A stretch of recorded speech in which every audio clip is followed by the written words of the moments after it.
Welcome to another OU Insider Under the Visor YouTube Live.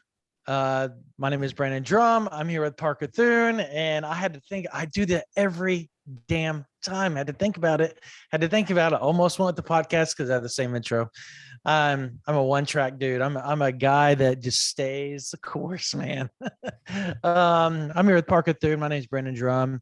You guys are here live with us. We're going to talk some OU spring ball. We're going to talk some recruiting. We're going to talk some basketball transfer portal stuff. And we're going to talk Parker's travels, my travels, and a whole lot of other things. You guys have questions. We're going to do a Q&A. We're going to do all that here in this hour of the OU Insider Under the Visor YouTube Live. Parker, how you doing, man? Doing great, Brandon. Obviously, just coming off a weekend up in Kansas City at the Under Armour Next camp, which was fantastic, and a camp that was as dense, with OU specific talent or talent among the group that Oklahoma is heavily recruiting and or will recruit. As we have seen all year. So a lot of good came out of that, a lot of productivity, a lot of useful information that will be passed along here over the next few days to the OU Insider VIP board. And already a lot that has been passed along earlier today via our 24/7 Sports National Midwest recruiting analyst, Alan True. So, that's one of the great things about being a VIP at OUinsider.com for those that are VIPs with us on the pay side, is that not only do you get insight from myself, you get insight from Brandon, you get insight from Joey Helmer, but you get insight from our entire 24/7 sports team of national analysts and reporters, which is always useful in a situation like this, where you have a large regional camp with anywhere from 8 to 12 guys that Oklahoma might be in on. And you get not just the perspective of myself, you're not just getting it from one viewpoint every single time, but you're getting Alan's take on it. Somebody who is an outsider in the sense that he doesn't cover Oklahoma on a day in, day out basis like you and I do, Brandon, but very much an insider in the sense that as a regional recruiting analyst, he's got as good a beat as anybody on several of these high profile recruitments from prospects across the Midwest.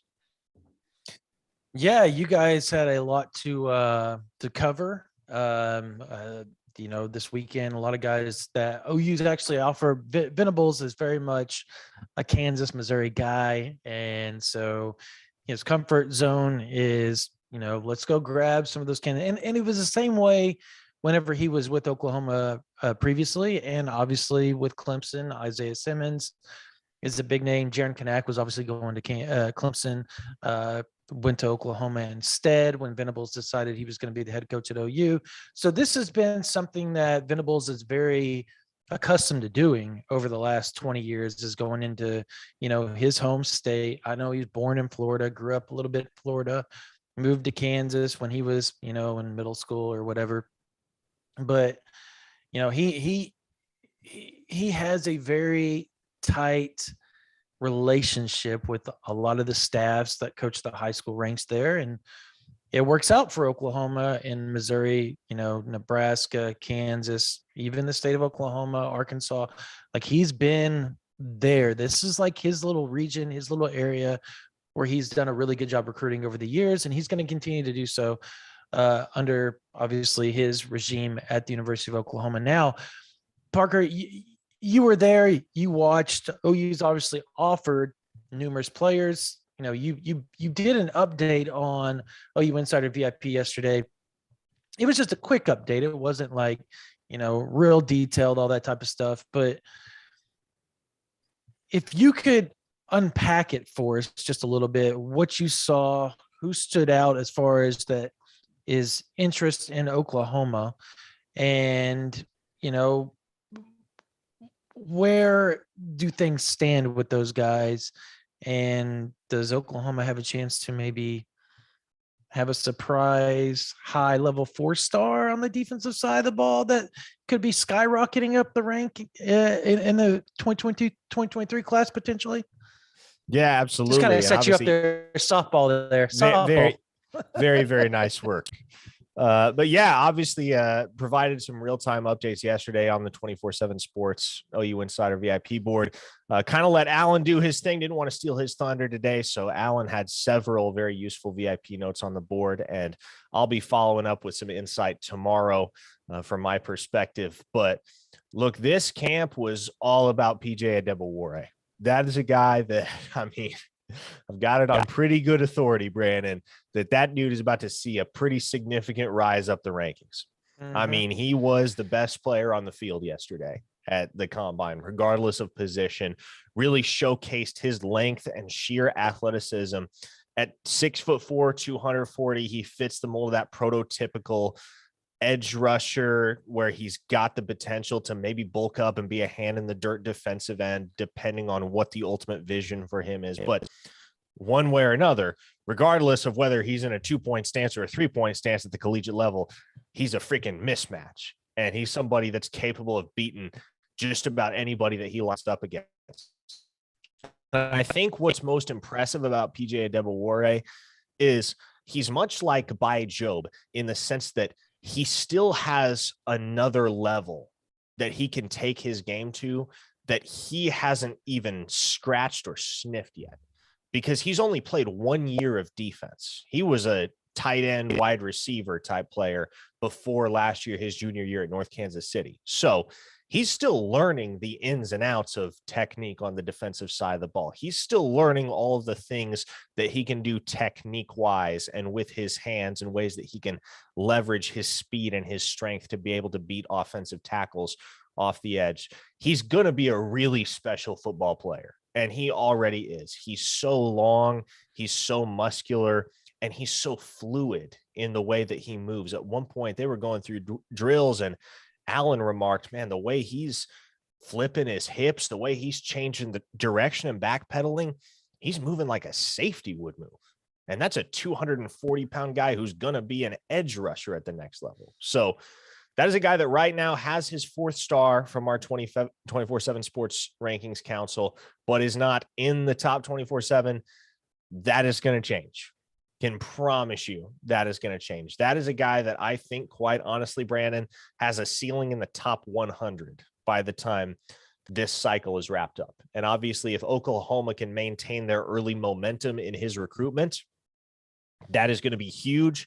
And that's going to be an addition where you look at what he brings to the table athletically. If he were to matriculate at Oklahoma, the combination of him and Bai Job would give the Sooners 2 really, really high ceiling guys off the edge that bring a lot of positional versatility. And you see them maybe being more pass rushers than anything else at the next level, but they're going to have the ability to drop back in coverage. They're going to have the ability to exist in a multifaceted role on Oklahoma's defense. And so, man, if I wasn't already really excited about PJ Adebawore's potential already, this weekend was just another encouragement in that direction. And another guy that I walked away really, really impressed with was Isaiah Mosey.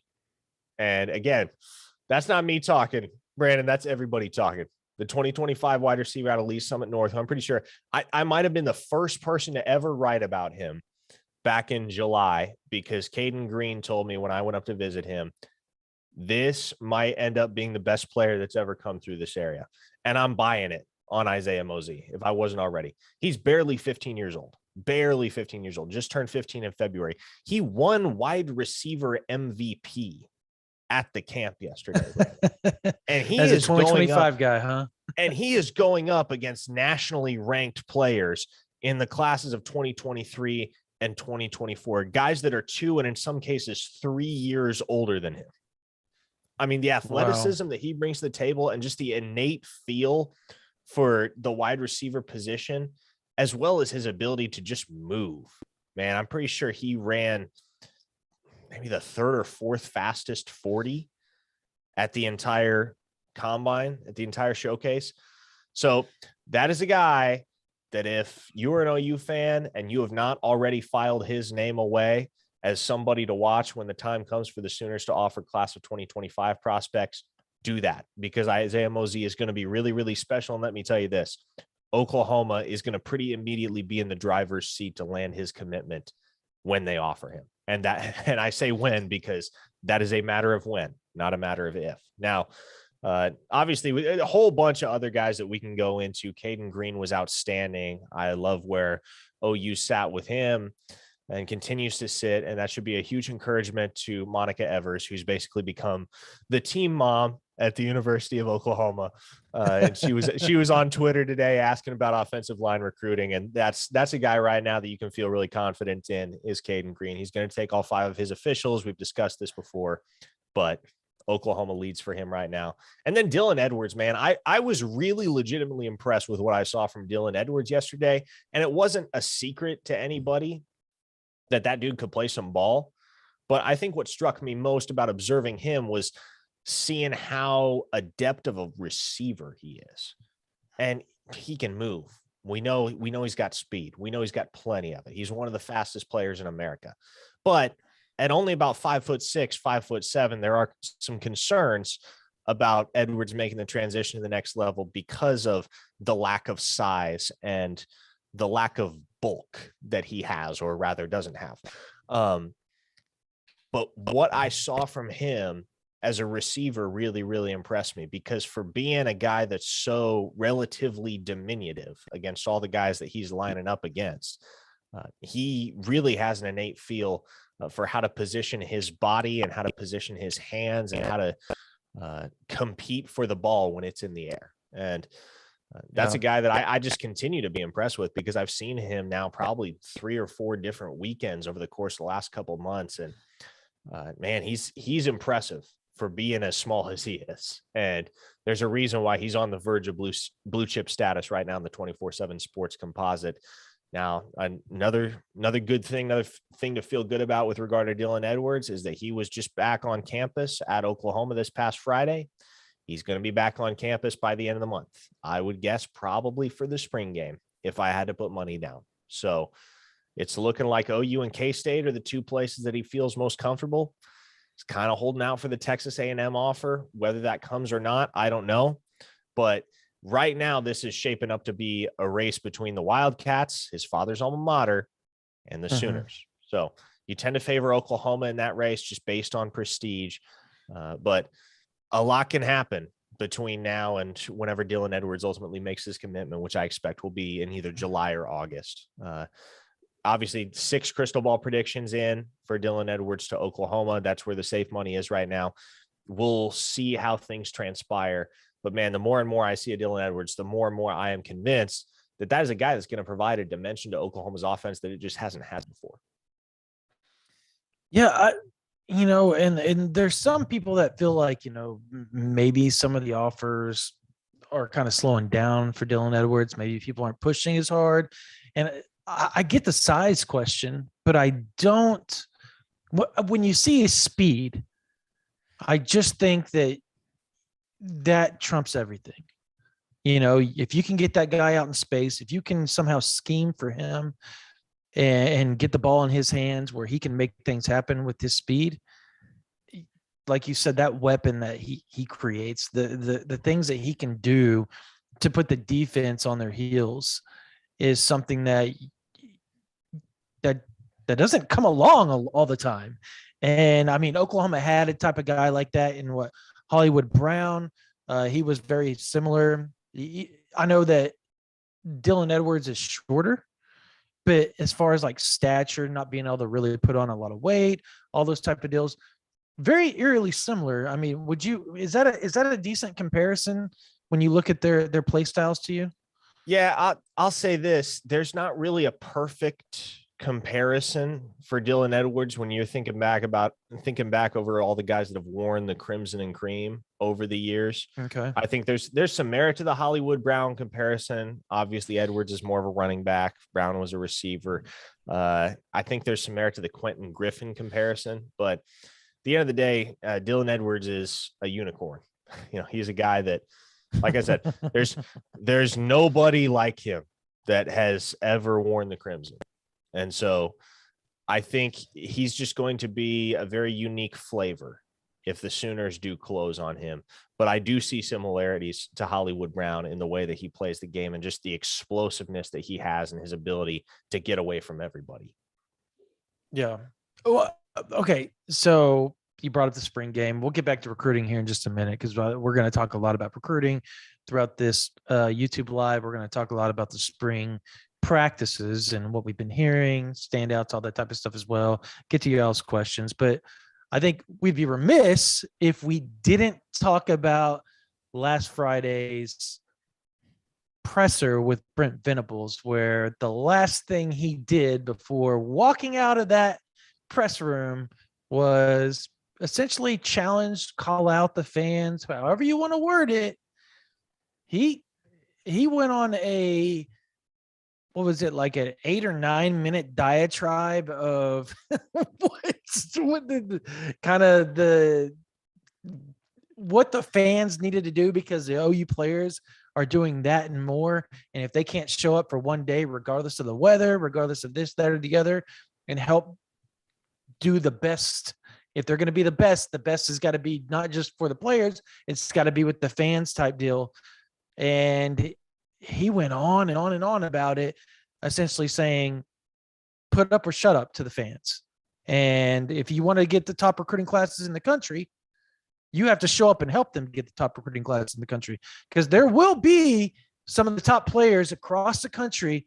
And right now with gas prices, how hard it is to fly and stuff like that, the fact that these kids are going to get out there and they're going to do it on their own dime for the most part is, and I'm saying, like, if there's not an unofficial, some of these kids may come official. I don't know. We don't have the list bogged down 100% right now. So there could be officials, there could be I'm assuming almost all of them are paying their own way. So, and they're going to be unofficial visits. But on that same token, if they're doing that and they're forking out, a family of 4 would be essentially on the average of $2,000 for round trip, just for the flights, another, $200 or $300, $400, $500 for hotels, all that type of stuff. Then you got to pay. So essentially paying $3,000 just to take a trip to go see a college and all that type of stuff, if they're flying in from someplace, you've got to, and it was a family of 4, the fans have to prove their worth too. And that's really what he's talking about. What was your biggest takeaway from it? I'll follow you on this because I thought he was very stern, very, a matter of fact about it. And essentially said, like I said, put up or shut up, man. Well, Matthew McConaughey's Minister of Culture title down in Texas has kind of become a running joke. So I'm hesitant to slap that label on Brent Venables. But that was the vibe it gave off when he challenged the fan base in that manner. It gave off Minister of Culture vibes because he said word for word, I expect the same out of our fans as I do out of our coaches and players. He's going to hold them to the same standard. And so to me, that was super refreshing. And I think something that everybody across Sooner Nation should be excited about and should be ready to stand up to the challenge and respond and pack the palace. And obviously the rumors are going around that the upper seating areas are going to be partitioned off just because of the demands of concessions and not being able to staff the entire stadium as you would on a game day. And I understand that that's the same problem that they ran into last year for the spring game. But regardless, even if there is no seating available in the upper sections, you're still looking at about 55, 60,000 seats in the lower bowl area. And the Sooners have made no bones about the facts across social media that they're trying to pack the palace. They're trying to get that building as full as possible. And I expect, Brandon, that with as much buzz as there is around this program and that date, April 23rd, if there wasn't already reason to believe that the Sooners spring game was going to be effectively sold out next Saturday, this to me about seals the deal, because I think people are going to respond to their head coach's challenge. Yeah, I agree with you. And it's interesting you bring up what happened last year. Last year was kind of off COVID and all that type of stuff. I really don't understand how you've had a year to staff these people, the same people that staff during the football season. Because remember during 2020, I get it. You cut your staff down because essentially you were, short. You only had to have a quarter of the stadium full for the 2020 season. Sometimes maybe closer to half. Bedlam, we all saw the Bedlam Stadium and how full it was in 2020.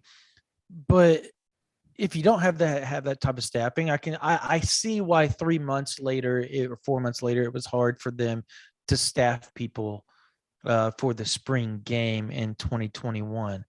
I don't get why it would be hard to staff in 2022 when there's plenty of programs. There's plenty. I remember back in the day, I had friends that would do FCA stuff and they would volunteer to be, they would volunteer to help and do concessions, and they would volunteer to do those type of things.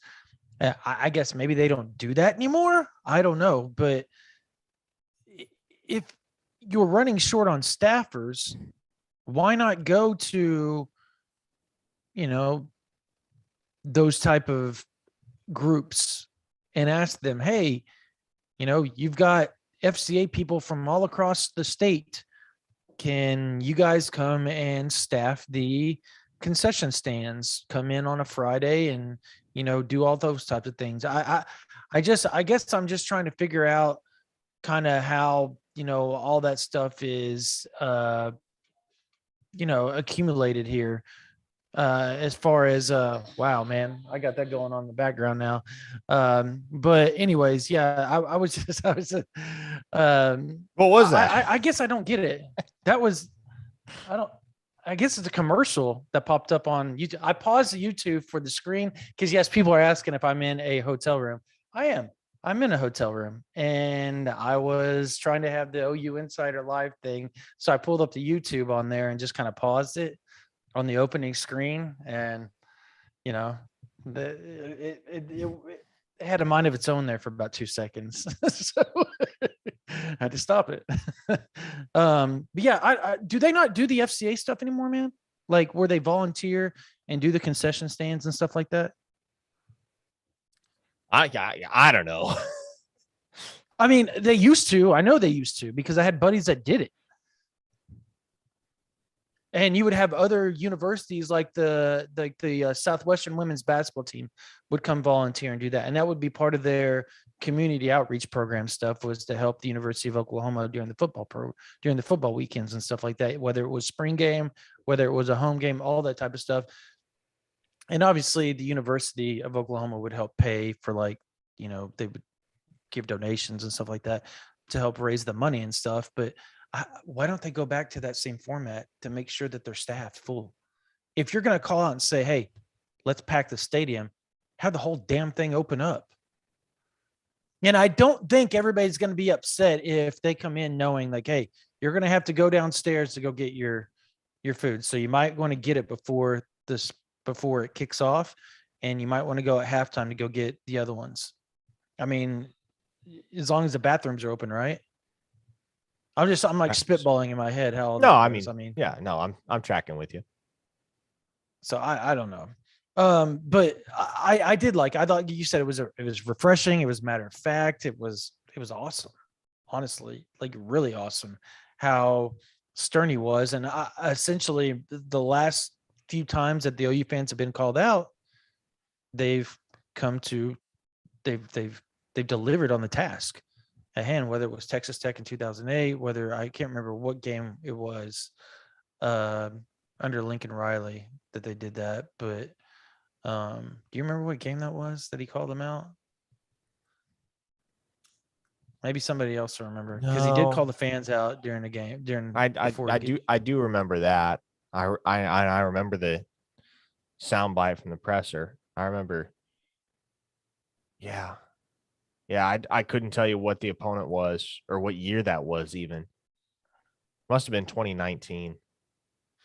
I was thinking it was 2019, but who did they play at home during the season that would warrant that type of? Like in my head, I'm Yeah, thinking, who was good in 2019 that was worth that type of salt?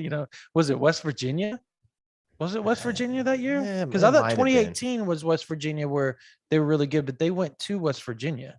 Yeah, they went to Morgantown So that year. In 2019, yeah, they thrashed West Virginia. West Virginia wasn't very good. yeah. I'm trying to think about the I games know that they they had had. Iowa State. They had Iowa State at home. They almost blew that one. They had TCU at home. They almost blew that one. Might have been TCU.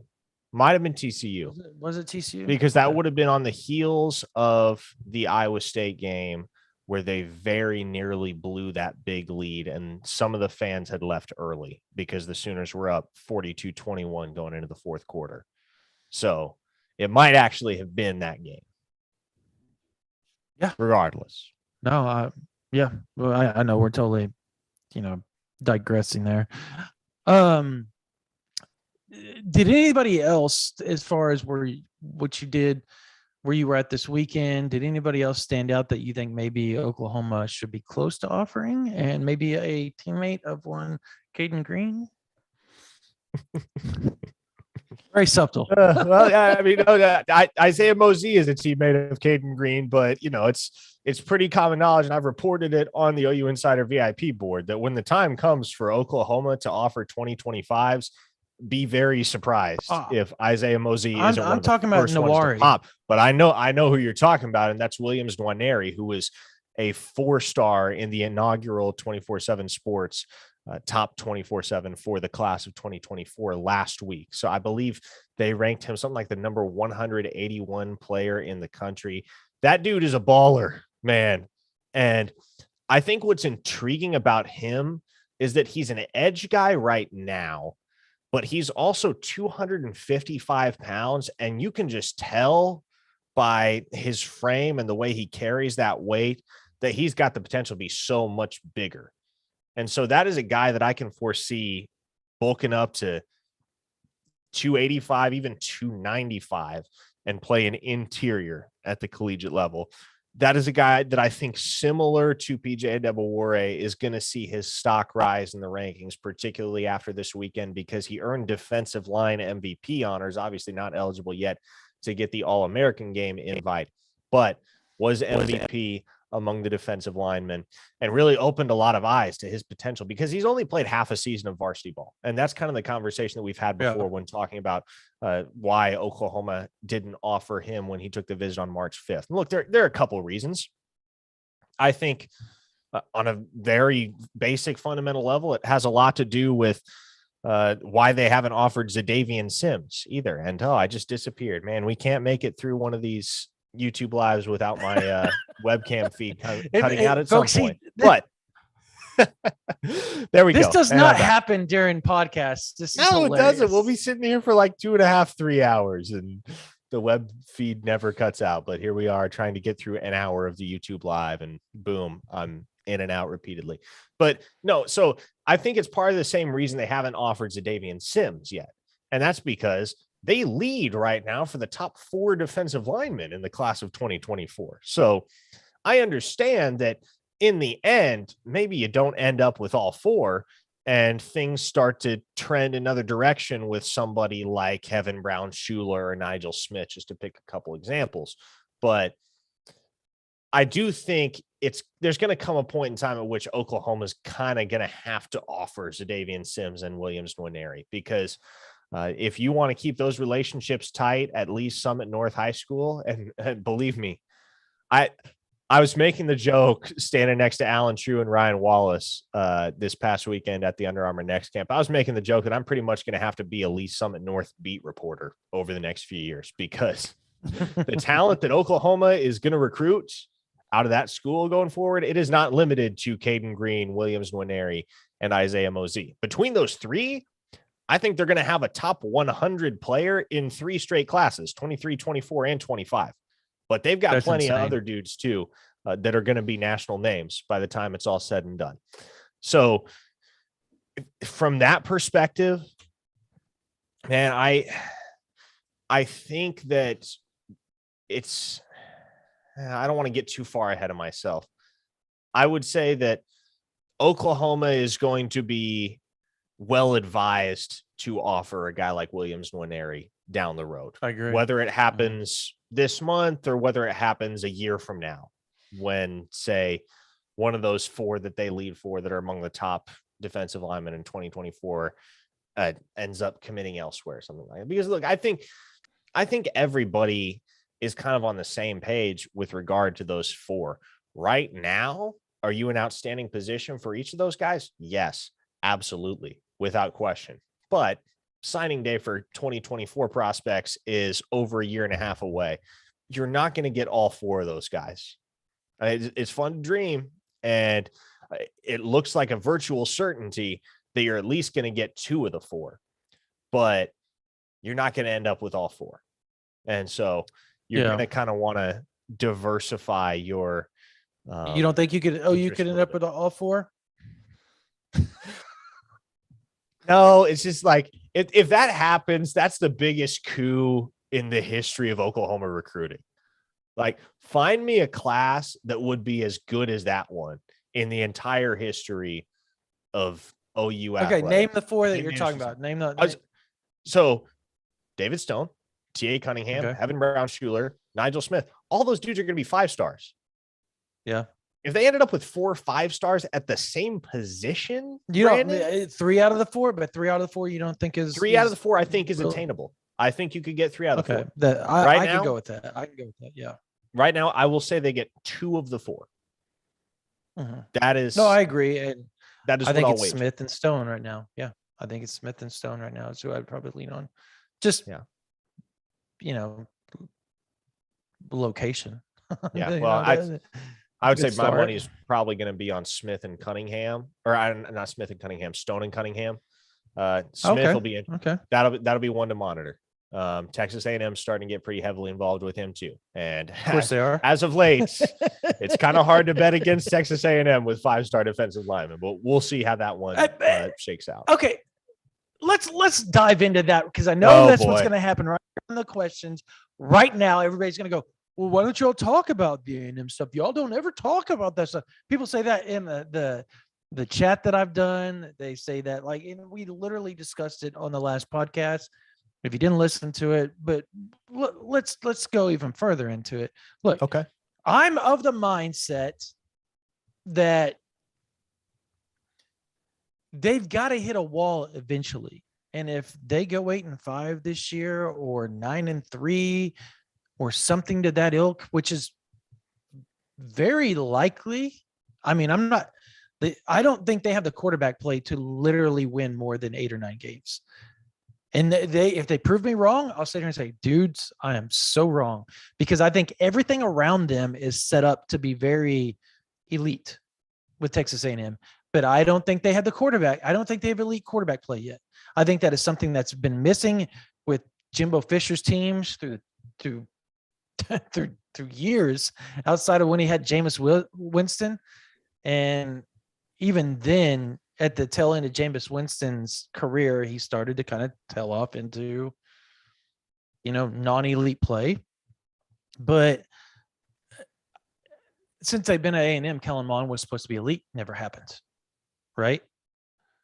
Last year, they had a musical chairs of quarterbacks and essentially landed on Calzada. So I don't think that I think that is going to be what holds them back. Now, do I think that Texas A&M all of a sudden stops recruiting at the level that they're recruiting at? I think they recruit at an elite level, but to maintain the level that they're at, hell, Alabama and Clemson don't even do that. Neither does Georgia. They don't maintain that level of recruitment year in and year out. It's impossible. Kids aren't stupid. They're not going to go sit behind 7 defensive linemen that are 5 stars. Eventually, it is going to stop. Yeah, you got 2020, 2021, 2022. Okay, that's 3 years of elite defensive linemen. Eventually, a kid's going to look and go, do I really want to sit down for 3 years when I can go up there and go, challenge for a national title at Clemson or Georgia or Alabama or Oklahoma or LSU and play in the first 2 years of my career and not have to wait a third. Like, and not only that, the transfer portal, that becomes a major issue nowadays.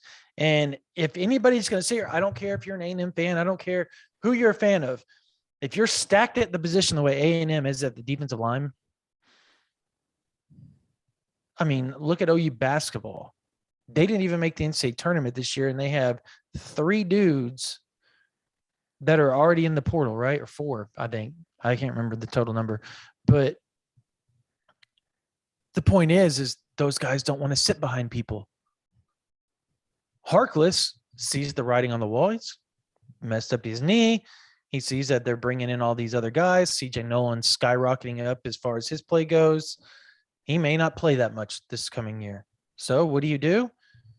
You take your loss and you go play somewhere else that you think you'll end up and start eventually or get more PT than you would at Oklahoma. That's the world we live in college sports now.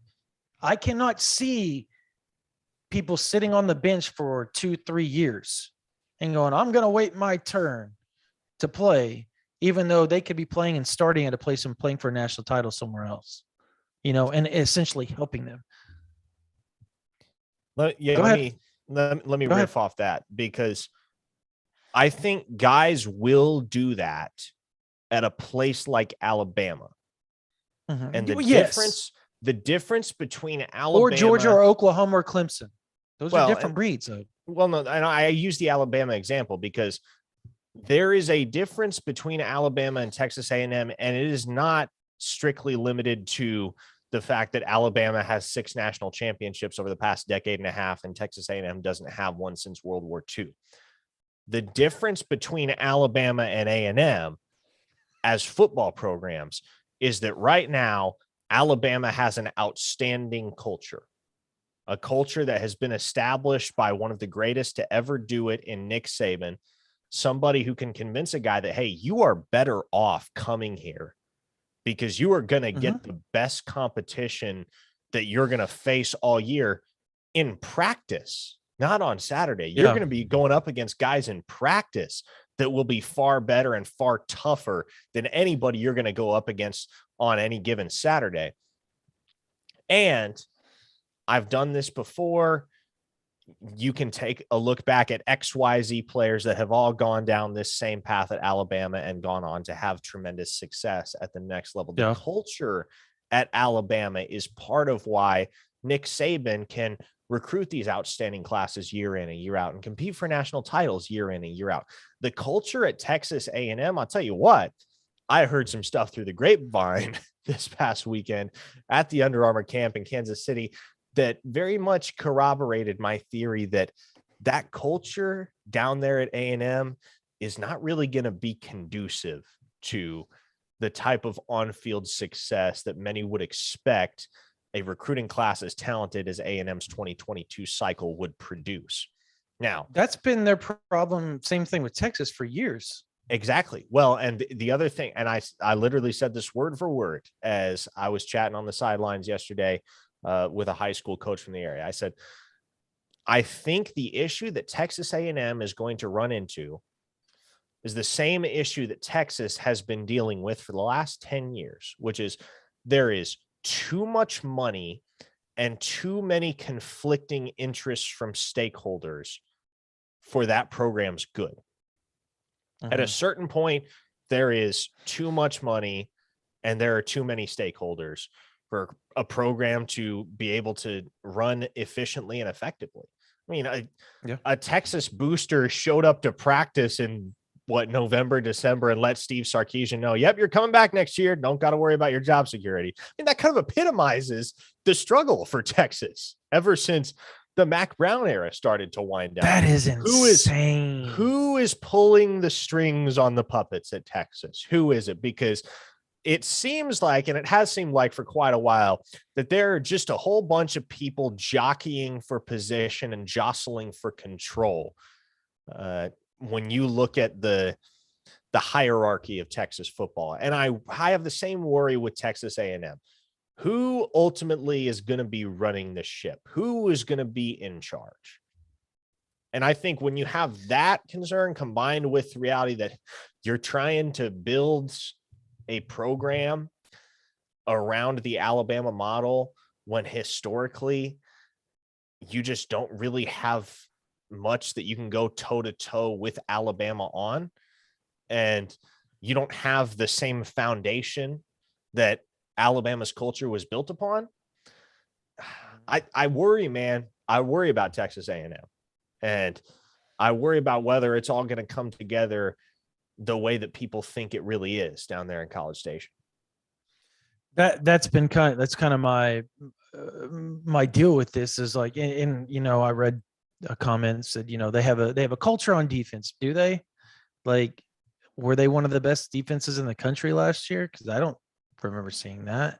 They're good, like, but they're not great. And look, they've been getting elite guys for the last 3 years.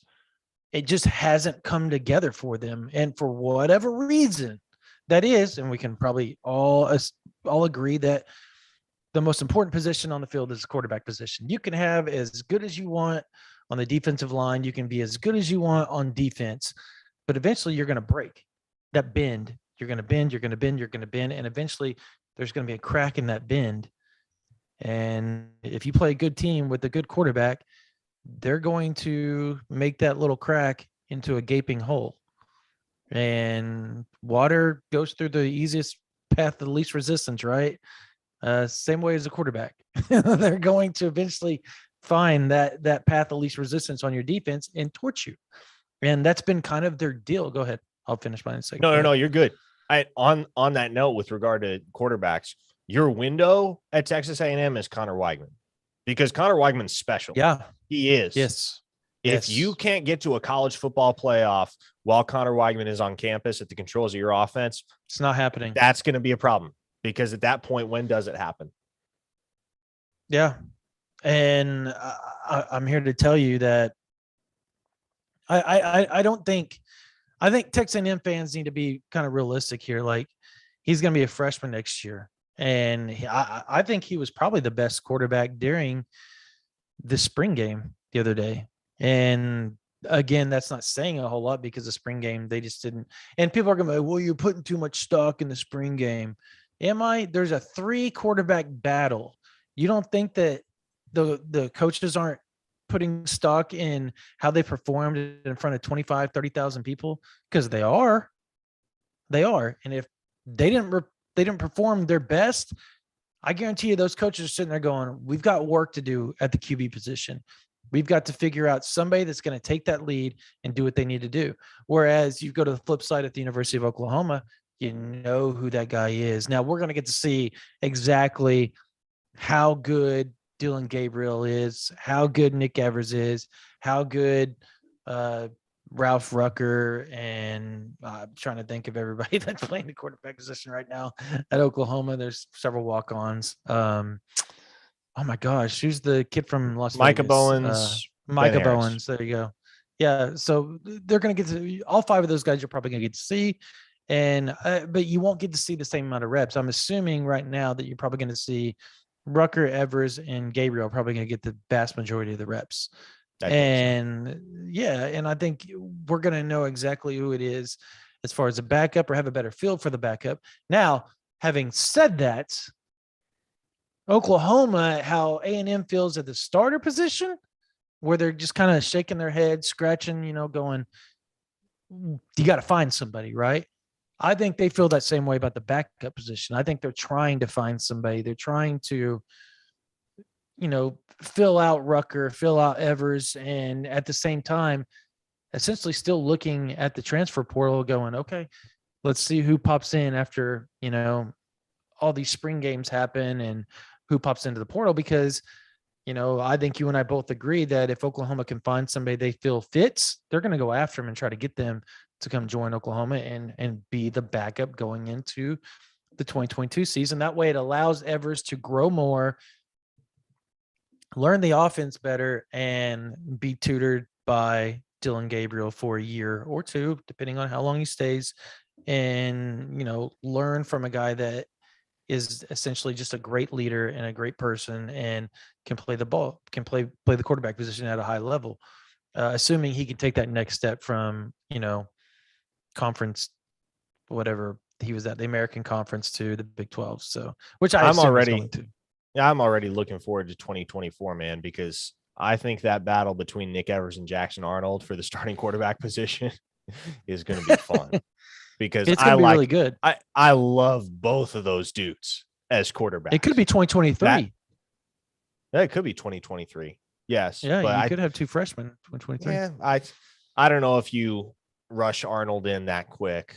I think maybe he redshirts, but at the same time, he's also the type of talent that, if he comes in and has to play as a true freshman, you're not gonna drag Brent Venables for it, because I think Arnold's the type of guy that's capable of doing that and having that type of impact as a freshman. But you would hope that he wouldn't have to, and that Nick Evers is ready to take the reins by then. And I think he will be. Let's hit basketball for a second. Because I was about to say the exact same thing. Yeah. Go ahead. Four guys in the transfer portal right now, 3 graduating, 1, Umoja Gibson, who is quote unquote pursuing professional opportunities with the option to return to school. We're essentially exactly where we were with this team, Brandon, a year ago, which seemed unprecedented and seemed like the type of thing we would never really witness again, because Oklahoma lost all but 4 scholarship players after Lon Kruger retired. As things sit, if Umoja Gibson does indeed decide to go pro, they're going to return 5 scholarship players next year. Bijan Cortez, CJ Noland, the Groves brothers, and who am I forgetting? Jalen Hill. There you go. Mm-hmm. There are your 5. Now, granted, those are a lot better 5 than they were the year before by a long shot, by a severe long shot. But yeah, there's a problem. There's a problem because I think, and look, I know we were texting earlier, folks, and I said, look, man, if Moser can't right this ship and they don't make it to the NCAA tournament, he could be on hot water going into year 3, which I still think is potentially true. But at the same time, when you look at who he lost, yeah, it's not good that you're losing these guys. But I think at the same time, how do we know that they didn't ask some of these guys to move along? Because they've already they got the kid from Southmore that was at Wofford, yes. Wofford. Sam Godwin. Godwin. Yeah, Sam Godwin. Yeah, he's a good player. I mean, he only averaged 6 points a game, but he's essentially a stretch 4 with handles. He's more athletic than obviously Groves. Trying to think which Groves I'm talking about here. Obviously not Jake Groves. Jake Groves is athletic. Tanner Groves. Goodness gracious, man. Yes. The lumberjack. Yeah. So you got Godwin coming in. News also broke. I hope I'm pronouncing his last name correctly, but Joe Bamaseal, the swingman guard from George Washington, who averaged 16 points per game in the 2021-22 season. He's going to be transferring to Oklahoma as well. And that's a big win right there. Woo. Yeah. There were a lot of programs that wanted that dude. Yes. He was a very popular commodity in the transfer portal. So for Portal Moser, that's what we're calling him now. Portal Moser. You have to now. To lock down a guy like that and fend off some of the elite basketball programs across the country for Joe Bamaseal's commitment. That's going to be big. And you look at him kind of how you looked at Elijah Harkless when he came in a couple of years ago, where he's been really productive at a mid-major institution, and he's got the skills that will translate immediately, and he can be a starter for you next year.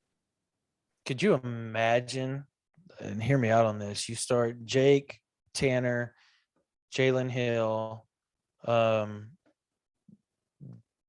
Emoji Gibson and Ubamisil all in the same lineup, that would be just an utter bloodbath. Because I'm assuming you could make Emoji Gibson your point guard if you Yeah, really had well, to. If you that's had to, I know they want to lean on Noland and or oh my gosh, Cortez from Kingfisher. That's who they would like to lean on, but or even who's the point guard they brought in the 2022 class? They Milos got Uzan. Yeah, Uzan. Uzan could be another guy they bring in. And that's not something we're not talking about too. They got two of the best players in the country coming in the 2022 class Yeah, already. couple of really exciting freshmen. And I know there's some concern right now whether Benny Schroeder will end up sticking with Oklahoma after David Patrick left. Said it on the radio today. I'll say it again here. I don't know.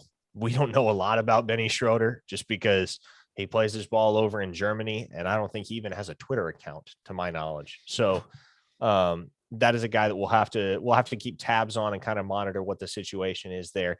But regardless, I think a lot right now for me, as it pertains to this team going forward in the 2022-23 season, a lot is riding on whether you get Emoji Gibson back, because there is nobody that you could bring in, nobody that you're signing, nobody else that's going to be on that roster next year that has the capacity to get hot and light it up quite like Emoji Gibson.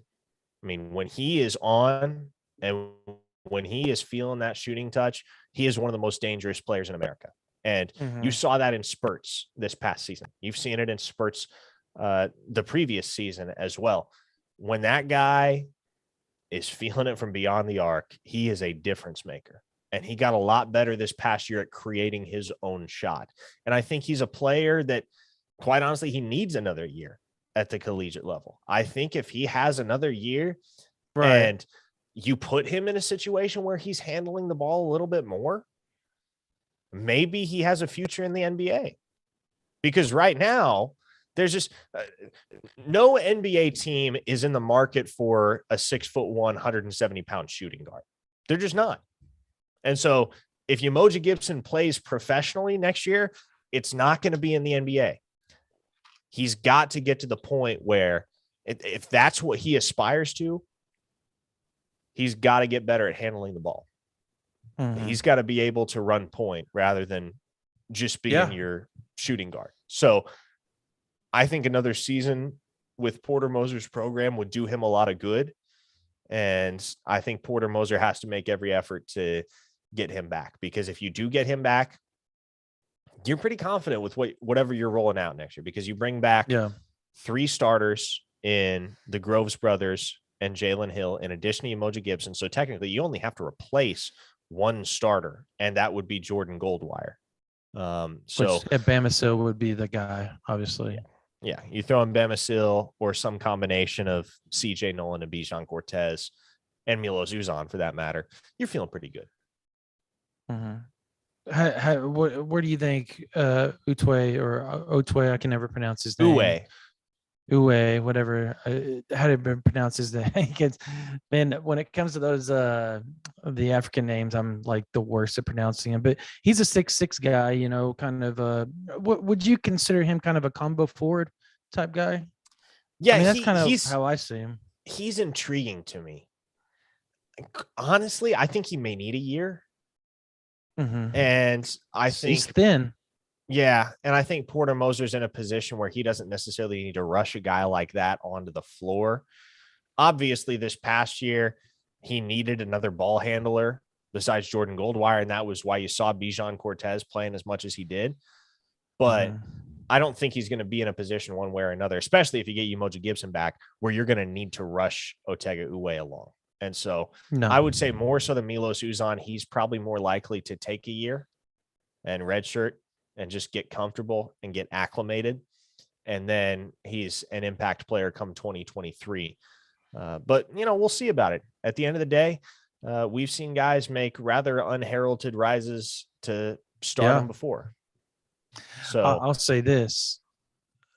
Uwe, if Oklahoma really wants to get in good with By Job, hooking Uwe and By Job up would be a smart decision. as far as like just fit, as far as, having somebody around that's been through similar life experiences as Bai's been through. I know it's a different sport, but you also have his brother, who is an edge rusher for the Baltimore Ravens, who's essentially came over to the United States with Hoop Dreams and is now a edge rusher for the Baltimore Ravens. Sound Similarly, familiar? It's very familiar, but he went to Penn State, obviously. So there's that connection that Oklahoma could really dive into if they chose to, which I don't know if they have or haven't. I haven't really talked to Bai about it. I'm gonna go see him on Wednesday, so we'll see from that point. But yeah, look, I'm telling you right now that, I mean, they've got to figure something out basketball wise, roster wise, and obviously Porter Moses has got things going on. He's out evaluating right now. That's essentially why he's only going to be at 2 stops in the Sooner Caravan right now, tentatively penciled in for 2. But he said he would make more once he can, work it into his schedule. So we'll see where that goes from there. As far as the basketball roster stuff goes, let's get to some questions before we close this thing out and answer some of the questions that some of the listeners have right now, as far as we're going through here. I know you answered Miss Everett's question, right? Correct, on the Yes. offensive line with Green. Yes. We went into that. I like, people are asking obviously about maybe some transfers coming in, maybe a Georgia offensive line or 2 potentially coming, Oklahoma looking into. I can tell you for a fact that they are well aware of the situation, but as far as it being a guaranteed, as far as Amarius Mims goes, or the other kid, the other 5-star that got into the portal, I don't know how far they've really dove into it. I know that Oklahoma and Amarius Mims had a strong relationship in the recruiting process. If I remember correctly, Mims actually got close to or did visit. I can't remember if he 100% visited. Well, obviously he didn't visit. If I know that he took a whatever it's called, the Zoom visit, where they visited the campus via Zoom and went around and did all that type of stuff. So, but at the same time, Georgia was always just kind of that deal. I think the interesting thing is, and people are going to hate this thought, but Caleb Williams and Mims had a decent relationship. I know Florida State's another program that's in on him early. I've heard Florida's name popped in there. I've heard LSU. I've heard Oklahoma. I've heard Clemson. I've heard a variety of names being thrown out with Amarius Mims right now, as far as that goes. And it's just so early. What is it? 2 days into it now, a day and a half. And so we really don't know where things are going to go at this point, because now that he's in the portal, that the door is open for everybody to contact him, and it's a restart of the recruitment process for him. And he's going to have everybody in the country after him at this point. Yeah, well, what's your gauge on that? I guess. Yeah, I mean, you got to start considering the numbers game with regard to where Oklahoma would stand with a guy like Mims as well, because it's not a secret. We've said it time and time again. OU wants to bring in another quarterback.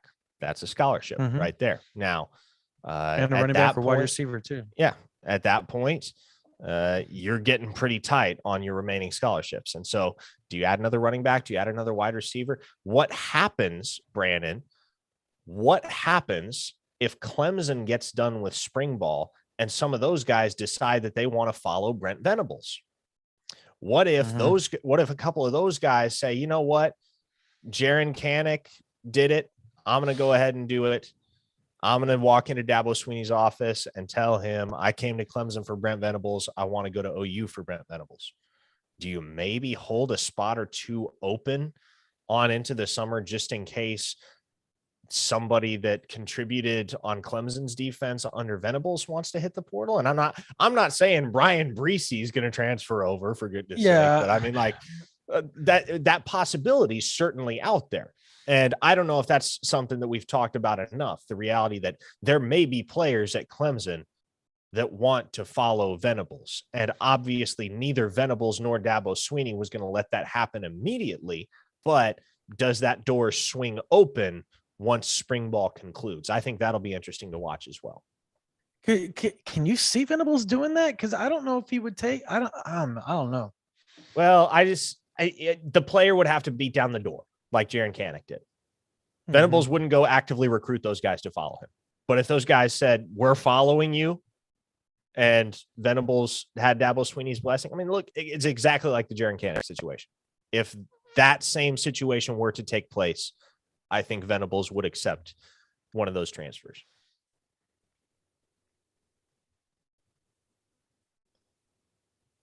Okay, so people have also asked. Yeah, I do. I think he starts.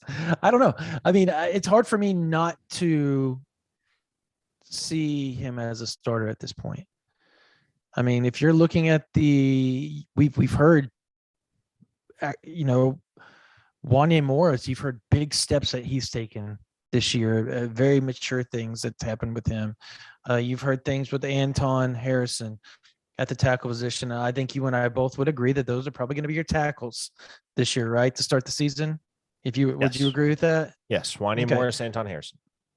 So you would have to say Matuire and Murray are going to be your guards, and you would assume Andrew Rame and or Conjol will be your center. And most people are leaning towards Rame right now. But I don't know that for a fact. I do know that Conjol still has a club on his hand, or did last time we saw him. So he's been struggling a little bit with some injuries during the spring. I don't know if that's going to hold him back or not. We know that Rame had been in a boot. We know he's been in and out. He looked like he was a lot more healthy when he came through and did the interviews the other day. So we'll see. But I mean, that's still a salty offensive line. That's an experienced offensive line. That's a lot more experience than Oklahoma's had at the offensive line position as a whole, since 2018, 2019, 2020, and 2021. They're just kind of patchwork over and over and over until they kind of found that fit. It seems like there's more continuity. Would you agree with that going into the 2022 season as far as the offensive line goes? Yeah, I would. I think all those guys are established at this point in time. Andrew Rame is the least experienced of the five, if those are indeed your five starters. And he's arguably got the highest physical ceiling of any of those five. So you have a lot of confidence in Oklahoma's offensive line if that's the lineup that you're looking at. All right. I guess we're running up against an hour here. So, Brandon. Yep. One more question, man. We'll do one more question for him. Because we've had multiple questions about Jonte Cooks, because he also went to A&M and said, I still haven't seen any football trophies. And everybody's like, well, if you come to Oklahoma, you'll see those. And he's been to Oklahoma on a variety of occasions with the previous staff. Obviously, the recruitment stalled out after they ended up getting the 3 5-stars and the 4-star committed before Muleshoe left. I haven't really heard a lot of buzz on Jonte Cook in Oklahoma. No, which is shocking. I've heard it with LSU. Now, I think LSU is kind of where things are kind of the momentum's at it, from what I understand. Texas, LSU, Texas A&M is kind of where the battle's at right now with him. If there are a couple wide receivers from the state of Texas that I think OU is going to be in good standing with, Mikael Harrison Pilot's a guy we've talked about.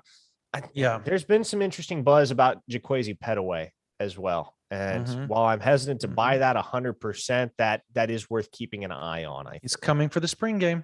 Yes, he is. So we'll see from there. And we'll start having the spring game notes. I do want to add that I did talk to Jacoby Johnson again, and he will be, and I'm going by to see him this week as well. And for those that don't know, I'm going to Allen tomorrow. To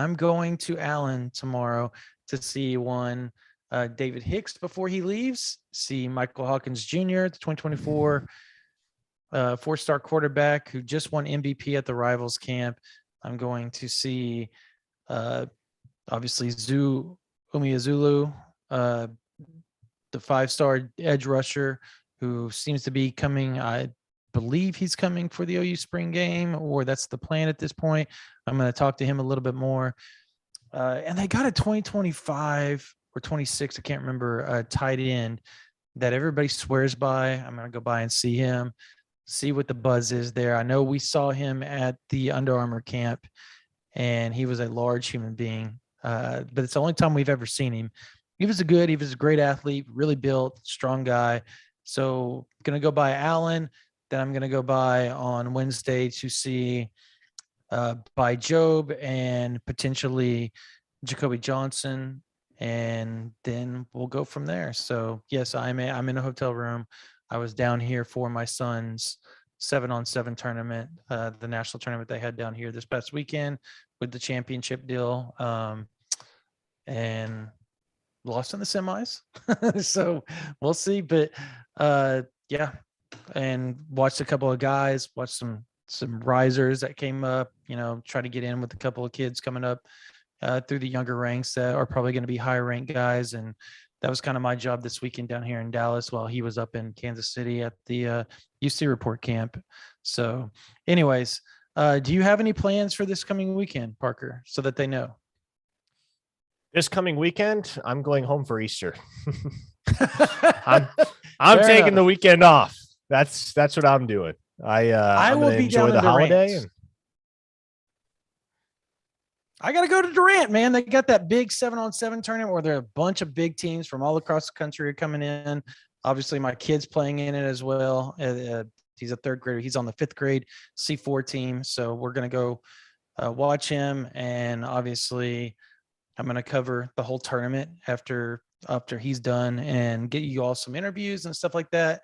There will be some big names there to see and to talk about. So we'll have some updates from that on OU Insider VIP. And then obviously Easter's going to be Easter Sunday deal for us still. So anyways, I hope everybody has a good Easter that's watching this. If you're not an OU Insider VIP member, I do hope you guys join us leading up to this spring game, leading up to, the May evaluation period where Parker and I are going to be traveling all over the country to watch 7-on-7 tournaments, to go see the spring practices, to do all types of stuff, to make sure we have the best up-to-date news for you guys on the recruiting front for the University of Oklahoma as Brent Venables tries to close in on his very first full recruiting class. Obviously 2022 was partly his, but this is his first full stamp.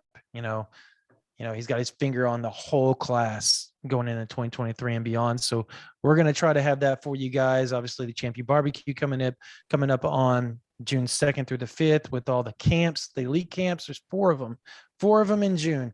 And there are some big time players coming up for those camps. So Oklahoma is going to have it locked and loaded for you guys. And OU Insider, we're going to be there for each and every one of those elite camps to have you guys covered head to toe, front to back, no matter how you look at it. We will have full coverage for you guys to make sure every target, every big name that comes up, every name that you need to watch, we will have it on OU Insider VIP for you all. Obviously, we'll have team updates coming up. We're going to have team spring notes coming up. We're going to have team off-season notes coming up. We're going to have you guys covered going into the 2022 season. Brent Venables' first season. We're going to be there for you guys, home, away, doesn't matter. We're going to have video. We're going to have all that type of stuff coming up. And we're going to have some interesting stuff for you guys on the NIL front as we get closer to the season, stuff that we've been working on behind the scenes. So be sure you guys pay attention. Come to OU Insider VIP. Help us out. Be a member. Thousands and thousands of people are there right now talking on the board 24/7. Essentially, no pun intended, 24/7. There is literally almost 1,000 people on the board all the time too. It's big, it's fun. We answer questions all the time for you guys. We have chats, we have notes every day. We do everything we can to make sure, whether they're team recruiting, Parker, Joey, myself, whoever. We got JD Pickle, who's going to be breaking down a lot of things for us during the football season. It's going to be a fun season coming up on OU Insider. So join us right now. $75 gets you 1 year, $1 for the first month, $9.95 after if you want to go month to month. We hope to see you guys on OU Insider VIP. You guys have a blessed day. Thank you so much for joining us on this version of the OU Insider YouTube Live. We'll see y'all later.